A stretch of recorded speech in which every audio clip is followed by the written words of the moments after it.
رود وهو منتصر وفائز أيضا لا يزال لديه ملاحظات ربما كثيرة على المنتخب الهولندي، لكن من يشاهد المباراة ب100 دقيقة يلاحظ بأن هولندا منتخب قوي، منتخب ربما أخطاء أقل من المتوقع أيضا. بص، هو المهم في البطولات المجمعة طارق ان المباراة الثانية هل انت عالجت اخطائك اللي ظهرت في المباراة الاولى ولا لا؟ هل انت وصلت للتشكيلة المثالية بتاعتك ولا لا؟ الان هو في تصور كومان في دماغه، هو عنده 95% هو عارف ال11 بتوعه، فدي نقطة ايجابية. هل هو عالج سلبياته خاصة من النواحي الدفاعية في هذه المباراة؟ معظم الوقت، بس مش اللي احنا متصورينه. بخط دفاع فيه فان دايك وفان ديفين وفان هيكي ودومفريس، وسط ملعب فيه دي يونج وريندرز وجافرنبرغ. لازم التوازن بتاع الفريق او الشكل الدفاعي بتاع الفريق يبقى احسن من كده، انما من مباراة لمباراة الفريق هيتطور. وخلي بالك لازم في المباراة الثالثة يختار المسار، لانه في الوقت الحالي او في الشكل الحالي هو لا يلاعب المغرب لا يلاعب البرازيل.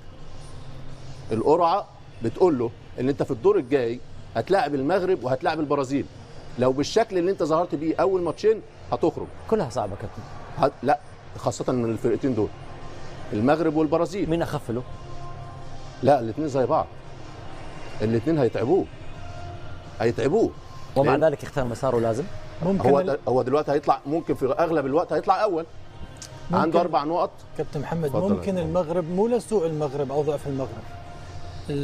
هولندا لعبت مع الجزائر مباراة ودية خسرت 1-0. المباراة الجاية مع تونس والجزائر قريبين من المغرب بالاسلوب اللعب.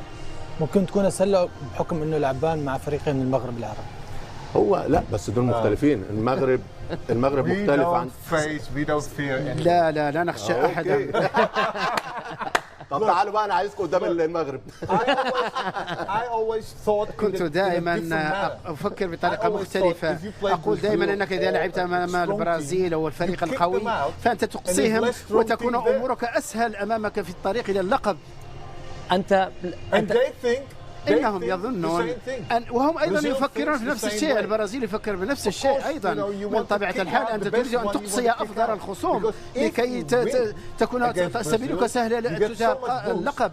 فإذا فزت على البرازيل ستحصل على دفعة معنوية أكثر والجميع يخشاك، وهذا ميزة لك وتكون الأجواء إيجابية، وهذا ما تحاول تخلقه كطاقة إيجابية. وأعتقد أن المباراة القادمة الآن الجميع يخشى هولندا لأنهم رأوا اليوم كيف أن هولندا تلعب كرة قدم خطيرة في الهجوم، وهذا شيء اكتسبوه اليوم وأثبتوه.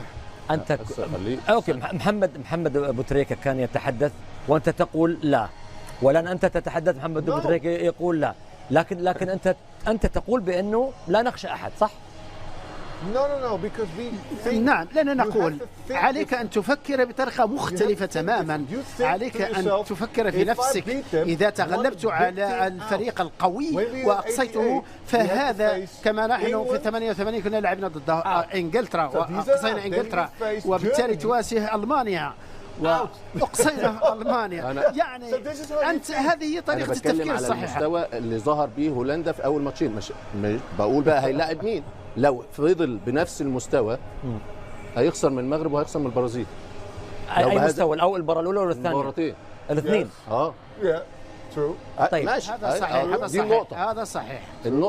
دي النقطة. النقطة الثانية، المغرب مختلف عن تونس. عمر قال لعبوا الجزائر ولعبوا تونس وهيلعبوا تونس.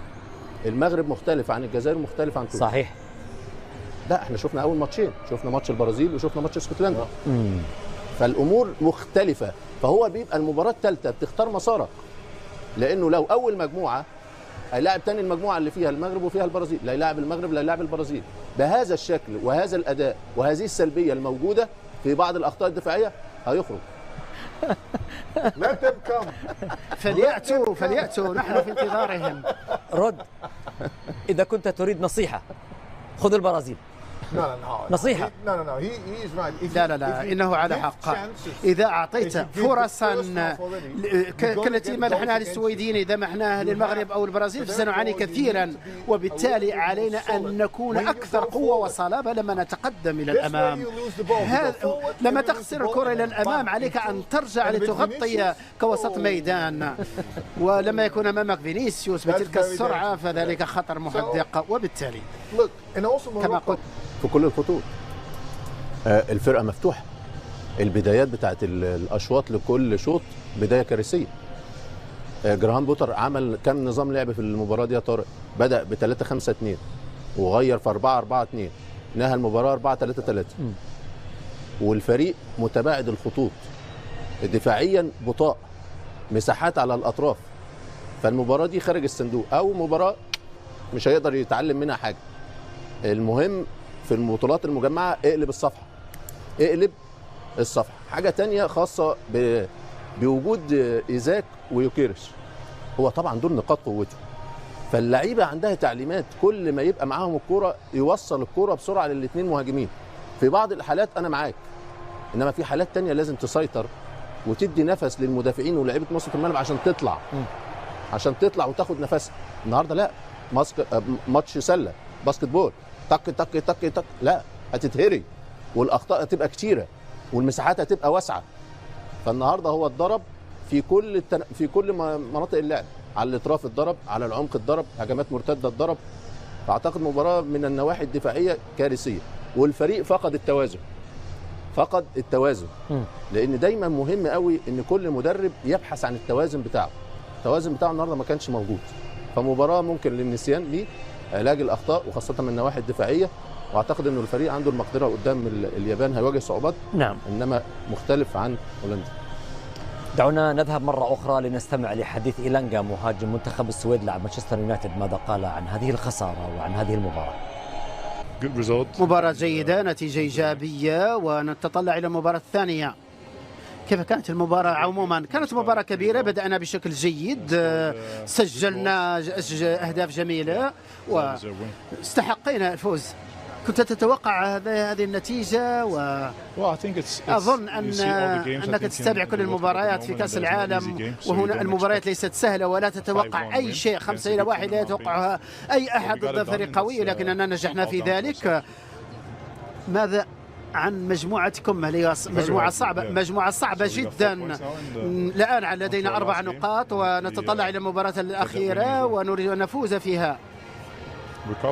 علينا أن نتعافى ونستريح ونكون جاهزين للمباراة الأخيرة ضد تونس الذين غيروا المدرب، سيكافحون من أجل بلدهم ويظهرون كبرياءهم، وعلينا أن نلعب بأفضل طريقة للفوز. سيكون تحديا كبيرا. شكرا. هذا كان فان دايك الذي تحدث عن هذا الانتصار وهذا الفوز المهم والكبير أيضا لمصلحة منتخب هولندا في هذه المباراة. سمعت الحوار قبل شوية بين رود خلت ومحمد أبو تريكة عمر، واستمعت أيضا لروح التحدي اللي موجودة في البداية. يمكن رود تحدث بأنه لا نخشى أحد، ومن ثم بدأ يفصل المنتخبين بشكل مختلف. المغرب هو عربي الأصل والهوية، ولكنه أوروبي المحتوى وأوروبي الأداء. أنا اللي قصدته بكلامي يا أبو زياد أنه هولندا ما في شك ما تخشى حدا، بالعكس المنتخبات كمان تحسب الحساب منتخب قوي. لكن أنا اللي تكلمت مع الكابتن محمد أن هولندا لعبت مع اليابان منتخب آسيوي، لعبت اليوم مع السويد منتخب أوروبي، راح تلعب مع تونس منتخب أفريقي. تواجه منتخب أفريقي بمواصفات أوروبية تواجه منتخب لاتيني. أنا هذا اللي أقصده، أنه أسهل لها من البرازيل. طيب اترك رد واترك محمد. مين تعتقد يعني افضل لهولندا ان تواجه، المغرب ولا البرازيل؟ كلاعب كرة قدم الان. انا اذا بدي هولندا تبتعد يعني تتأهل لدور ايوه. اعتبر نفسك هولندي انت اليوم. هولندي. البرازيل اسهل. البرازيل اسهل من المغرب. اوكي واضح الفكرة. بس يضمنوا الاول التأهل في ماتش التأهل. لا ما هيتأهل. هيتأهلوا بس هيتأهل. أعتقد أنهم على وشك التأهل، فقد سجلوا بهذه النتيجة شبه متأهلين. نعم. دعونا نذهب مرة أخرى لنستمع لحديث خاكبو ماذا قال عن هذا الانتصار لمنتخب بلاده. جزيلا. أعتقد أنها كانت مباراة جيدة، لعبنا بشكل جيد. 30 دقيقة الأولى كانت رائعة، وبعد ذلك ربما تراجعنا بعض الشيء وكنا بطيئين في الانتقالات، وفي الشوط الثاني عدنا بقوة وسجلنا الهدف مباشرة، هدفين بعد الدخول وفي آخر المطاف أضعنا السيطرة واستقبلنا هدفا منهم، وعدنا بعد ذلك للتسجيل الخامس ونهينا المقابلة. كنت تتوقع هذه النتيجة؟